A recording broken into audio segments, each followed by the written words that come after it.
Ayun, so saan nanggaling yung paring Hybe? Inisip ko kasi, yun nga, coach ang tawag sa akin. Coach Hybe, Coach Hybe.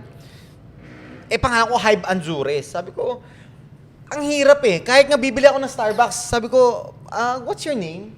Hybe. Ang alin? Hybe po. Hybe. Ang dami na. I-H-I-V-E, H-A-L.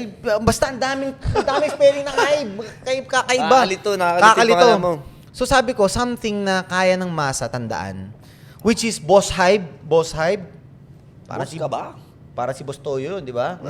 So ano kung na pwedeng parang maging kaibigan lang ako ng taong bayan? Pare, di ba pare? O paring Cholo, paring G, di ba? Paring Gerald. Parang ngayon, ang sarap na lang pakinggan. Pero when I was starting this, and it was the concept na parang sobrang bago pa lang, ang hirap niyang isink in. Pero paring Hybe, sige, basta paring Hybe na, okay na yun. Kasi, tugma sa masa, natatandaan agad. Kung Hybe yung inuna ko, alam kong hindi matatandaan ng tao yun. Hybe paring, ang pangit nun. Hybe paring ang pangit nun. Di ba? Kahit nga Coach Hybe, pag Coach Hybe naman, parang lagi ako may tinuturo. Eh, wala naman akong tinuturo dun eh. So, it's more on educational siya, may value siya, entertainment siya, at the same time, value on how we really deal with watches, pero hindi siya as coach eh. So, sabi ko, paring Hybe, parang tropa lang ako. Ganon. So, dun nag-start yung paring.